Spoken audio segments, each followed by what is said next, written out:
Muy buenas tardes para todos. Antes que nada quiero agradecerles por aún mantenerse en sus sitios con toda la disposición de aprender.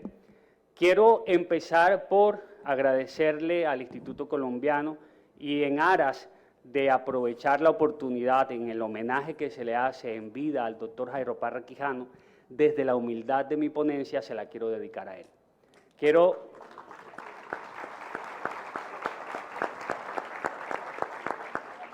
Quiero saludar a nuestro presidente, el doctor Ulises, reconocer el arduo trabajo que ha hecho toda la directiva del Instituto Colombiano en aras de que todos podamos estar cómodos en la celebración de la fiesta procesal más grande que tiene Colombia, ¿no? Un saludo para todos ustedes, los que se encuentran desde casa, desde sus oficinas. Hoy vamos a hablar sobre un concepto que se llama el metaderecho, una propuesta que le quiero hacer muy humildemente a la academia. Y por cuestiones de tiempo quiero empezar así. Miren, hace muy pocos meses, en un partido de fútbol en donde participaba un colombiano, Radamel Falcao García, me llamó mucho la atención una jugada. Resulta que se iba a cobrar un tiro libre en favor del equipo del colombiano y el delantero, estando en el área grande, le señala al cobrador y le dice literal: estoy aquí, me vas a ubicar la pelota en el punto penalti y ahí yo cabecearé y anotaré el gol. Me llamó la atención porque el cobrador hace exactamente lo que se le pidió. Lanzó la pelota, el delantero caminó, anotó el gol. Esto, o sea, tanto la planeación como la ejecución de la jugada a la vista de la defensa del equipo contrario. Ojo, la analogía la traigo a colación porque ese delantero hoy puede verse representado en la internet, que nos dice: estoy aquí, pero al cabo de algunos años, 10 años, voy a atraerte el metaverso, ¿cierto? Y la defensa hoy somos nosotros, el ordenamiento jurídico, los estudiosos del derecho.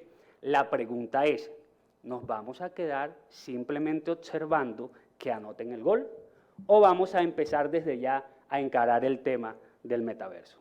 La pregunta se las dejo para que empecemos a abordarla desde estos aspectos académicos.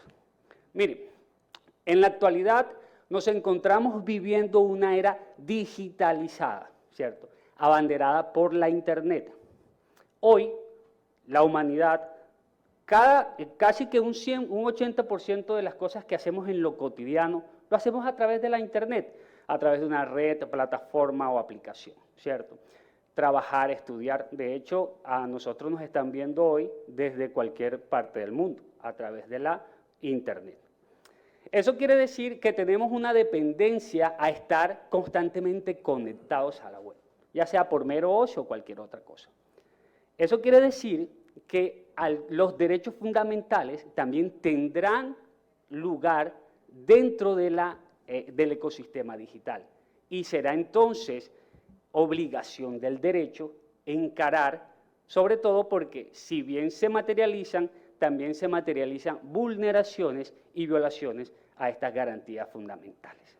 En ese sentido, vamos a tratar de marcar un precedente académico hoy, pero también tratar de visibilizar un aspecto que está aquí con nosotros, pero que le hemos restado importancia. Me refiero al ordenamiento jurídico que regula la Internet como tal. En ese orden, la humanidad hoy se encuentra asumiendo la vida desde dos planos existenciales. Uno, lo natural, como lo conocemos desde el mismo nacimiento, ¿cierto?, a la que llamaremos vida análoga o tradicional.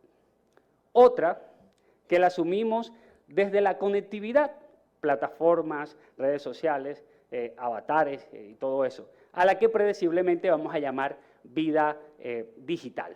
Ojo, esto se va a intensificar cuando se logre materializar el metaverso que ya nos anunciaron. Ojo, entonces el derecho es el llamado a encarar eso. Pero el derecho debe hacerlo desde un enfoque diferente. Y aquí quizás mencionaré algo que puede ser impopular, ojo, porque a lo largo de la existencia del derecho como regulador de la sociedad, nos hemos enfocado siempre en ir al derecho tradicional, a los estudiosos del derecho, tomando como referencia siempre a los romanos. De hecho, las discusiones las hemos visto a lo largo de este Congreso, si nos devolvemos hacia cierta figura o si no. Siempre estamos atados como a ese aspecto tradicional. Y, lo digo con la venia, para ciertos aspectos de la vida ya es necesario apartarnos de lo que sucedió atrás. Sí, le debemos mucho al derecho romano, marcaron los cimientos de lo que hoy es nuestro Código Civil, pero los tiempos cambian, las sociedades cambian. Y esta sociedad ya está supeditada y está encarrilada desde la Internet, y eso no tenía lugar en esa sociedad. Por ende, lo que se pretende es que el derecho encare eso. Ojo, sobre todo porque ya nos anunciaron el metaverso, el señor Mark Zuckerberg dijo que vamos a crear un universo tridimensional y ahí prácticamente vamos a materializar la película Ready Player One, ¿cierto? En donde ya no solo la humanidad va a interactuar en la Internet a través del envío, recepción o publicación de mensajes, sino que prácticamente se propone que nos vamos a proyectar en la web a través de avatares, ¿cierto? Entonces aquí hago un paréntesis. Por ahí estamos hablando ya de reformas al Código General del Proceso, se han estipulado mesas para abordar los diferentes puntos. Yo quiero aprovechar la oportunidad y decirle a la mesa número 1 que es necesario que dentro del Código General del Proceso se pueda contemplar el tema del metaverso. Ojo, puede que hoy no sea una realidad, puede que al cabo de algunos años siga siendo sin ser una realidad, pero ojo, qué bonito será que cuando llegue el momento ya estemos por lo menos preparados, tengamos las bases, y sobre todo en estos tiempos de pánico donde cada día se siente el temor de un nuevo confinamiento. Entonces, interesante será ver en el universo virtual, en ese metaverso, audiencias virtuales donde el juez, las partes y los abogados estén proyectados a través de avatares. Será muy importante. Entonces, lo que llama poderosamente la atención es que el metaverso se ha abordado desde 3 puntos hoy, ¿cierto? Tecnología, sociedad, economía. Entonces, la tecnología, el impacto que va a tener a través de los aparatos y dispositivos con los cuales nos vamos a conectar, a través de lo social, porque este tipo de eventos por lo menos ya lo vamos a hacer dentro del metaverso. Y desde lo económico sí que va a tener un impacto, no solo en el mundo análogo, con todos los dividendos que pueda generar, sino también en el mismo ecosistema virtual, porque ya hoy empezamos a hablar de Bitcoin, o sea, moneda electrónica, e incluso ya existe un concepto de NFTs que son como monedas virtuales que pueden llegar a tener lugar. Entonces, el derecho no puede ser ajeno a esa circunstancia. Desde ese punto de vista, el derecho debe de buscar cambiar, adaptarse a ese nuevo modelo social que hoy tenemos y que va a tener lugar, pero desde un aspecto meta, o sea, más allá del derecho tradicional. Por eso yo muy humildemente le propongo a la academia el concepto de metaderecho, ¿cierto? Que primero, válgase aclarar que no es necesario que entre en funcionamiento o que se materialice el concepto de metaverso para que tenga lugar. Primero, porque hoy ya existen metaversos, solo que con una connotación diferente. Y segundo, porque la actualidad de la Internet permite, exige e incluso exige de manera rotunda que se regule a profundidad el tema. Por eso el concepto que se plantea es que el metaderecho es el ordenamiento que regula la adaptación, desarrollo e implementación de los derechos fundamentales dentro del ecosistema digital, pero con la salvedad de que estos también tienen un impacto enorme en el mundo análogo. Eso lo vamos a explicar en breve. En ese orden, vamos a tomar como referencia que hoy por hoy el metaverso sí tiene lugar dentro de la práctica y vamos a explicarlo por qué. Existen políticas de comunidad que regulan las plataformas y aplicaciones en el tema de Internet. Estas políticas de comunidad son de autorregulación de las mismas. Esto se presenta en principio como una enorme problemática porque el derecho hoy ha cedido la regulación del desarrollo de los derechos fundamentales a los mismos intermediarios de Internet. Como que me aparto, me intereso de aspectos análogos del mundo, pero le cedo a los intermediarios de Internet la administración de los derechos fundamentales. Por ello, ustedes encuentran que los intermediarios de Internet en la práctica fungen como legisladores, porque se autorregulan con las políticas de comunidad, también fungen como partes cuando hay una discusión usuario versus plataforma, y no contentos con ellos, toman decisiones dentro de la plataforma. Cuando usted dice, lo suspendo, o por ejemplo el caso de Trump, que le eliminan la cuenta. Entonces también fungen como jueces. Tienen las tres facultades hoy, y eso es única responsabilidad del ordenamiento jurídico que le ha cedido. Entonces vamos a ver cómo opera. Las políticas de comunidad son reglas que están previamente establecidas. Ojo, son de corte adhesivo. Ustedes simplemente se adhieren a ellas en el momento de que crean un perfil. Ninguno de nosotros negocia con la red social qué política de comunidad le va a tener lugar dentro del desarrollo de las plataformas o no. Simplemente accedemos a ser regidos por todos y cada uno de ellas. En ese sentido, hay que tener presente de que hay políticas de comunidad de un aspecto general, que parten de un aspecto general y que cada una de las plataformas tienden a abordarlas. Por ejemplo, la incitación al odio. Yo no puedo hacer publicaciones que inciten al odio, que vayan en contravía de la explotación infantil, por ejemplo. Pero habrán políticas de comunidad que serán propias de cada plataforma. El ejemplo que se me ocurre, muy académicamente traer a colación aquí, será el tema de la desnudez. Ustedes miren que hacen una publicación en Facebook y tienen una limitación frente al tema. Pero en Twitter ya hay cierta, apertura. Y bueno, ya que hacer referencia a las famosas aplicaciones de OnlyFans, ¿cierto? Entonces vemos cómo las políticas de comunidad van entonces cambiando. Como dentro de las plataformas digitales se desarrollan derechos fundamentales, aquí tenemos que encontrar que es la libertad de expresión la garantía fundamental que mayor amplitud encuentra dentro del ecosistema por su misma naturaleza. Pero irónicamente, cuando se materializa la libertad de expresión, desde un aspecto negativo se terminan materializando otras garantías fundamentales que van en contravía, el buen nombre, la honra, la intimidad, la contradicción, entre otras cosas.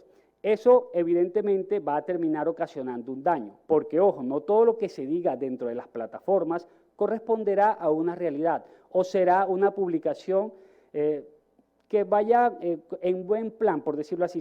Hay veces que son publicaciones netamente vejatorias, que buscan crear un daño. Entonces aquí encontramos un concepto de daño que hay que mirarlo desde un enfoque diferente al tradicional. En el ordenamiento jurídico tradicional se dice que el daño es patrimonial o extrapatrimonial. Si versa sobre aspectos patrimoniales o morales, lo encasillamos en uno en otro. El concepto de daño dentro del metaverso nos da a entender de que precisamente es un tema totalmente diferente, porque aquí el daño es incorpóreo. Ojo, como vivimos en un sistema que es imaginario, el daño principalmente se sufre, el menoscabo se sufre es en los derechos fundamentales dentro del ecosistema digital. Ojo, otra cosa es que el daño tenga lugar en el mundo análogo y ahí sí, entonces aterricen los conceptos de daño moral o daño patrimonial, para tenerlo presente. Hay un ejemplo mediático puntual que recientemente creo que la mayoría de la humanidad le siguió el paso, que representa a este daño en la web, y será el del famoso caso del actor Johnny Depp, que sufrió unas difamaciones y por ende se le cerraron puertas laborales. Es decir, el daño surgió en el ecosistema digital, ahí tuvo sus repercusiones, pero desbordó al mundo análogo y también tuvo otras connotaciones que, bueno, vimos hace poco que fueron reparadas vía judicial. Pero lo que les quiero que tengan presente es que el daño dentro de la web será ahí incorpóreo, pero puede llegar a aterrizar en este punto. Ni qué decir de la responsabilidad por el daño que se ocasiona. Hoy la postura es que únicamente son responsables los usuarios que realizan la publicación vejatoria. Por ejemplo, en Colombia, con la Corte Constitucional, con la sentencia SU 420 del 2019, siguió esa línea, que a mi parecer, lo digo con todo el respeto y con el amor y la proyección de en algún momento ser parte de la Corte Constitucional, fue una decisión desacertada. Ojo, desacertada. Partiendo entonces de esa premisa, como para ir ya declinando en mi conferencia, encontramos que debe de existir un cambio de paradigma. Y el cambio de paradigma debe empezar por tomarnos, arraigarnos ese concepto de metaderecho. Otra cosa es que como el ecosistema digital es de aplicación esférica, esto hace que las fronteras políticas, sociales, económicas que como humanidad nos hemos inventado, algunas figuras jurídicas no tengan aplicabilidad dentro del ecosistema digital. Por ejemplo, jurisdicción, competencia, porque desborda, ¿no? Entonces, la propuesta que se hace inicialmente es que se debe crear un ordenamiento jurídico esférico, un marco regulatorio de Internet que regule a la Internet. Por ejemplo, en el año 2020, en pleno confinamiento, el doctor Luigi Ferrajoli indicó que la humanidad necesita tener una constitución de la Tierra, ¿sí? Porque hay, si bien, por ejemplo, hay problemáticas propias de una localidad, problemáticas propias de una ciudad e incluso de un país, como humanidad tenemos problemáticas comunes. El COVID nos enseñó eso. Otro ejemplo de problemática común puede ser el medio ambiente. Todos tenemos que propender por protegerlo. Y yo le sumaría el tema de la Internet. Entonces no podemos abordarlo de manera aislada porque cada país va a tratar de desarrollar normatividades, pero ojo, su aplicación es esférica. Entonces la primera propuesta es que debemos crear un marco regulatorio de Internet que entre precisamente a regular ese ordenamiento que se propone hoy como el metaverso. Bajo esa premisa, entonces tenemos una problemática porque los conceptos en materia procesal no le aplican. Yo propongo que se cree una jurisdicción meta. Esa jurisdicción meta debe, ojo, debe simplemente tener lugar dentro del ecosistema virtual. Yo no la puedo amarrar a los conceptos tradicionales del derecho. Esa jurisdicción meta tendrá una cabeza funcional que sería un tribunal mundial de Internet. Ojo, con esto no solo le restaríamos al enorme poder que tienen los intermediarios de Internet hoy, porque imagínense ustedes un juez aquí de Cartagena o el juez primero de pequeñas causas civiles en Valledupar, diga, señores Facebook, le ordeno, y Facebook diga al muy estilo Thanos, ni siquiera sé quién eres, ¿cierto? Entonces eso pues, buscaríamos hacerle contrapeso. Bajo la línea también hay que desarrollar una competencia meta, y esa competencia sí la tendrá cada país. Ojo, tenemos un tribunal mundial, pero tendríamos una competencia meta que también va a girar en torno al ecosistema digital. No podemos traerla a este mundo análogo, tenemos que desapegarnos de eso. Y otra de las conclusiones precisamente es que sí o sí ya tenemos que contemplar a los intermediarios de Internet con el tema de que sean responsables judicialmente por las publicaciones dañinas, porque sí son responsables. Ahora, serán responsables en muchos escenarios. Yo hoy traigo a colación tres. Primero, por las precarias políticas de comunidad que creen al respecto de las garantías fundamentales. Como ellos entienden que la base fundamental de una sociedad democrática es la libertad de expresión, todas sus políticas de comunidad van enfocadas a fortalecer. En contrapeso, olvidan la intimidad, el buen nombre, todas esas cosas. Por eso ustedes ven que en un eventual litigio siempre gana la libertad de expresión. Ojo. Lo otro es que ese marco regulatorio de Internet debe apropiarse de la regulación de las políticas de comunidad para restarle a esa autorregulación que tienen hoy los intermediarios de Internet. Y otra de las causales por la responsabilidad de los intermediarios de Internet será entonces el desacato a las órdenes judiciales o el acato tardío, porque un juez le puede decir de manera inmediata y entonces supongamos el Facebook dice, no lo hago en un mes. o lo hago en 2 meses. Mientras tanto, la publicación dañina sigue colgada ahí. Ya para terminar, quiero dejarles este mensaje. Hoy ya nos anunciaron la jugada. Dijeron, estamos aquí, vamos a avanzar hacia ese punto y vamos a anotar el gol. La pregunta es, ¿vamos a dejar que nos anoten el gol? ¿Vamos a esperar que se materialice, a ver lo que sea una realidad, para entonces ahí sí empezar a preguntarnos cosas? Les dejo esas preguntas. Muchas gracias.